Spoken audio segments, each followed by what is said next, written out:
Welcome to the module on cement specific gravity test, which is based on IS 4031 part 11.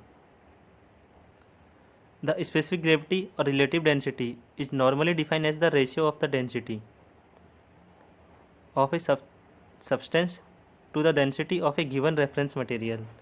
So it's like that: specific gravity equal to density of a material divided by density of a reference material, or it can be written as specific gravity equal to weight of material in given volume divided by weight of reference material in given volume. So the volume will be cancelled because it's same volume, because it's here given mass of a unit volume.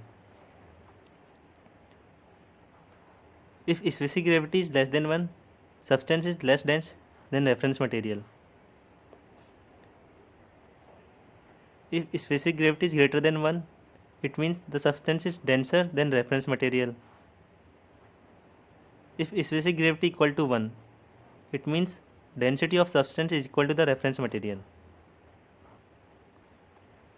Now the specific gravity of cement is normally defined as the ratio between the weight of a given volume of material to the weight of an equal volume of reference material, which we have already seen here. The weight of material to the weight of reference material.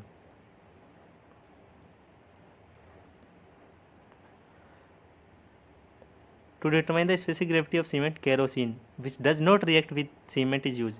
Generally we use the water for determining the specific gravity, and the water is used for at 4 degrees centigrade because the density of water is more at 4 degrees centigrade. But here for the specific gravity of cement we use the kerosene. Why we use the kerosene? Because if we will use the water, then cement plus water will react to each other and they will make a paste. So the purpose will not solve and we won't find the specific gravity. Because of that we will use the kerosene, and the kerosene will not react with the cement. The Portland cement have a specific gravity of value around 3.15. It is standard value. When it comes to the Portland Pozzolana cement, it means PPC cement. You have heard about PPC cement or OPC cement. The Portland blast furnace cement, the value will come near to the 2.9. Apparatus, Le Chatelier flask. This is the glass flask which is standard. That one is used for the specific gravity. There is some specification for the glass. So there is the 90 mm dia, bottom dia, and the top dia is 50 mm. Here you can see one stopper here, and the length is 243 mm. Next is analytical valence. The analytical valence is covered by glass to minimize the effect of wind on weight. This one is the accuracy for the analytical valence. Material, first one cement, next one kerosene. What is the procedure to define the specific gravity of cement? First one, clean and dry and weigh the specific gravity bottle together with the stopper. We have to weigh the glass flask with its stopper. Next, fill the specific gravity bottle with the cement sample at least to half of the bottle and weigh with the stopper. That is called W2. This one is W1. So as we can see, the bottle is filled approximately half. It's not necessary we have to fill the half. We can fill till this level, till this level, till this level also. Next one, fill the specific gravity bottle containing the cement with kerosene, placing the stopper and weigh it. Without removing the cement from the bottle, we have to fill the bottle with the kerosene, with the help of kerosene. You can see here the kerosene. There will be some amount of kerosene here also. Weight of specific gravity bottle filled with kerosene. Next one, we have to empty the bottle and fill it completely only with the kerosene and then weight it. That is called W4.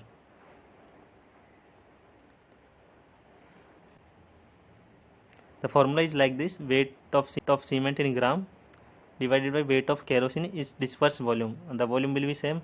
So we can already send the specific gravity is written at W of material to the W of a reference material, and the specific gravity of kerosene. So why we have multiplied here with the specific gravity of kerosene? Actually, we have to determine the specific gravity with reference to the water, but here we use the kerosene. So we have to convert the kerosene weight into the water. So it can be like this: specific gravity of kerosene equal to weight of kerosene to the weight of water, because the water is the standard material. Now the weight of water will be weight of kerosene divided by specific gravity of kerosene. So we use this thing here.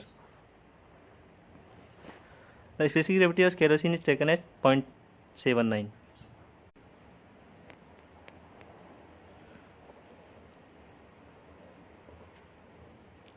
Now we will see the formula for specific gravity in numerical term. So it is written as W2 minus W1 upon W4 minus W1 minus W3 minus W2 multiplied by 0.79 specific gravity of kerosene. So how this formula signifies? So we know the specific gravity equal to the weight of cement upon weight of kerosene in same volume. Okay. So if we will deduct from W4 minus W1, so we will find the weight of kerosene only. Minus. When we will deduct from W3 to W2. So let's see first what is the common in W3 and W2. Weight of water and weight of cement. And what is extra? The weight of kerosene, which is less than the weight of kerosene that we find from W4 minus W1. So now we will find the kerosene in this portion only. After deducting from this value, we will find the kerosene in same volume in which the cement is exist. Okay, and then we will find this one. So like this we will find the weight of kerosene, and we will put this value in this formula, and we will find the specific gravity of cement. It's just simple. The phenomena is just simple. We have to find weight of kerosene in same amount of volume in which the cement exists, that is only. So this portion is the this is the same amount of volume, and we have to find how much cement is there. I mean how much kerosene is there. Okay. Based on moisture content present in cement, the specific gravity can either increase or decrease. If the moisture is present in cement, the specific gravity will change. A nominal mix is prepared with a specific gravity 3.15, that is standard, we have discussed earlier. Any change in this value of specific gravity will affect the mix design, and how the design mix will affect we will see in mix design module. We all know that water cement ratio is an important factor. It is directly proportional to workability and strength of bonding. If the cement has already more moisture in it, the value of water cement ratio will actually affect the workability and strength rather than increasing it.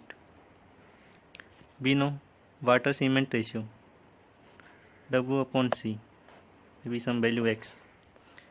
If the moisture content is present in cement, then the actual amount will be less. If the actual amount will be less, then the weight of water will increase. If the weight of water will increase, then the workability will change. And if the amount of water will increase in concrete, the strength will be reduced. If the specific gravity of cement